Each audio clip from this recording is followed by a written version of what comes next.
మహబూబాబాద్ పట్టణంలోని నేతాజీ సేవా సమితి ఆధ్వర్యంలో నేతాజీ సుభాష్ చంద్రబోస్ 128వ జయంతి కార్యక్రమాలను ఘనంగా నిర్వహించారు.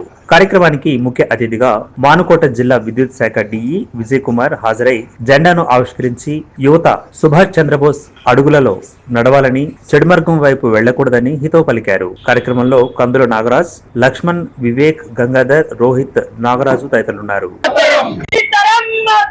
వందే మాతరం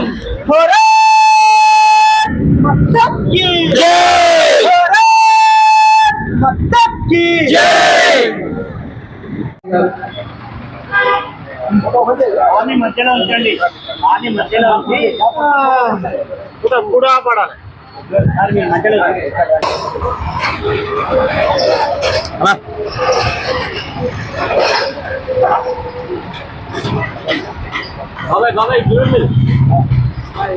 నేతాజీ సేవా సమితి ఆధ్వర్యంలో ఈరోజు నేతాజీ సుభాష్ చంద్రబోస్ జయంతి ఉత్సవాలు 128వ జయంతి ఉత్సవాలని పురస్కరించుకొని మహబూబాబాద్ పట్టణంలో రైల్వే స్టేషన్ ఆపోజిట్ లో ఈ కార్యక్రమాన్ని ఘనంగా ఏర్పాటు చేశారు.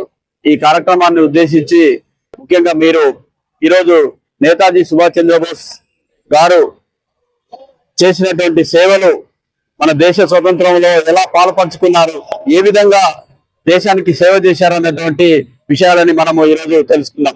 ముఖ్యంగా నేతాజీ సుభాష్ చంద్రబోస్ గారు 10వ తారీఖు నుండే ఆయన దేశ స్వాతంత్రం కోసం పాటుపడినటువంటి మహోన్నతమైనటువంటి వ్యక్తి.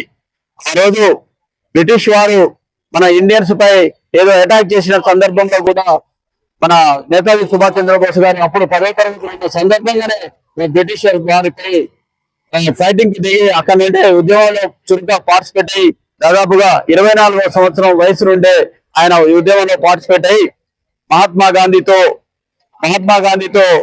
ఉద్యమాన్ని చేపట్టి దేశ స్వతంత్రం కోసం ముందుకు పోయిన సందర్భంగా గాంధీజీ యొక్క ఆశయాలకు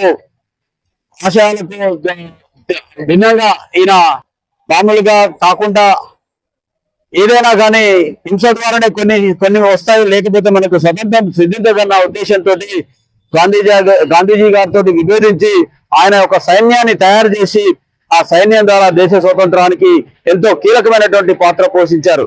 కాబట్టి దేశ స్వతంత్ర ఉద్యమంలో నేతాజీ సుభాష్ చంద్రబోస్ గారు చేపట్టినటువంటి కార్యక్రమాలు చాలా గణనీయమైనవి.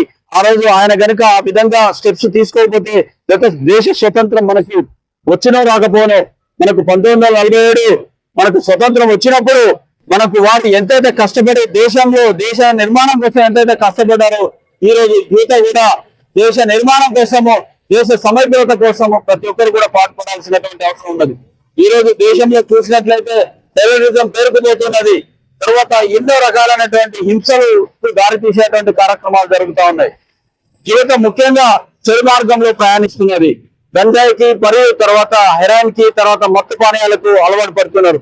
వీటన్నిటిని కూడా తగ్గించుకొని దేశం యొక్క అభివృద్ధి కోసము యువత అంతా కూడా ముందుకొచ్చి దేశ సమైక్యత కోసం ప్రతి ఒక్కరు కూడా పాటుపడాల్సినటువంటి అవసరం ఉన్నది. కాబట్టి ముందుగా ఇక్కడ ఈ యొక్క కార్యక్రమాన్ని ఏర్పాటు చేసినటువంటి నేతాజీ సేవా సమితి వారికి ప్రత్యేకమైనటువంటి ధన్యవాదాలు తెలియజేస్తూ ముగిస్తున్నాను. థ్యాంక్ యూ అన్న.